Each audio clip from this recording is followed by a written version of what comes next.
এই মেয়েটি প্রতিদিন ভোর 4টায় ঘুম থেকে উঠতো। সে 10,000 সিঁড়ি চড়ার মাধ্যমে তার ট্রেনিং শুরু করত।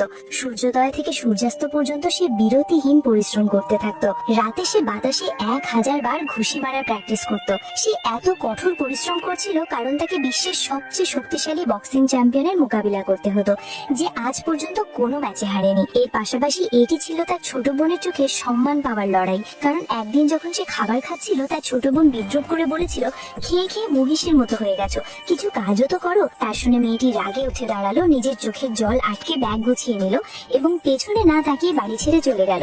এরপর সে থাকার জন্য একটি ছোট ঘর ভাড়া নিল। সেই রাতে নিজের স্থূলতা এবং বাড়ির লোকেদের বিদ্রুপের কষ্টে সে শুধু কেঁদেই যাচ্ছিল। তখনই হঠাৎ কোথাও থেকে একটি পোস্টার এসে তার জানালার কাছে আটকে যায়। সেটি ছিল ন্যাশনাল বক্সিং টুর্নামেন্টের পোস্টার। পরদিন সকালে সে তার জীবনের সবচেয়ে বড় সিদ্ধান্ত নিল। সে সরাসরি বক্সিং জিমে পৌঁছে মেম্বারশিপ নিয়ে নিল।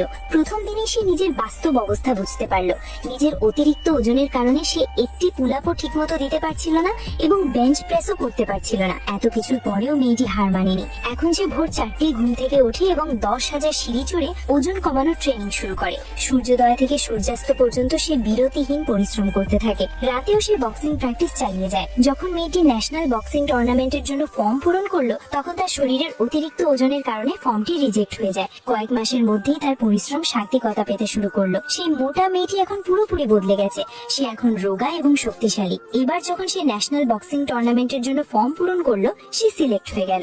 এখন সে এমন ভাবে পুল আপ দেয় যেন সে বাতাসে হাঁটছে এবং এখন সে নিজের পরিশ্রমের জোরে বড় বড় ওজনের ডাম্বেল অনায়াসে তুলে নেয়। অবশেষে ফাইনাল ম্যাচের দিন চলে এলো। যখন সে রিংয়ে যাচ্ছিল, সে আয়নায় নিজেকে দেখলো। সে তার পুরনো সময়ের চেয়ে অনেক এগিয়ে গেছে। তার পুরনো রূপ তাকে বেস্ট বলল। এরপর রিংয়ে পৌঁছাতেই ম্যাচ শুরু হলো। প্রথম পাঞ্চেই মেয়েটি মাটিতে পড়ে গেল। রেফারি গণনা শুরু করলেন, 2, 3। তখনই তার নজর দর্শকদের দিকে গেল, যেখানে তার মা এবং ছোট বোন দাঁড়িয়েছিল, যারা তার জয়ের আশায় তার দিকে তাকিয়েছিল। রেফারি 8 বলতেই সে ঝটপট উঠে দাঁড়ালো, কিন্তু শেষ পর্যন্ত সেই প্রফেশনাল বক্সিং চ্যাম্পিয়নের কাছে হেরে যায়। আর আপনারা পৃথিবীর সবচেয়ে বড় মোটিভেশনাল?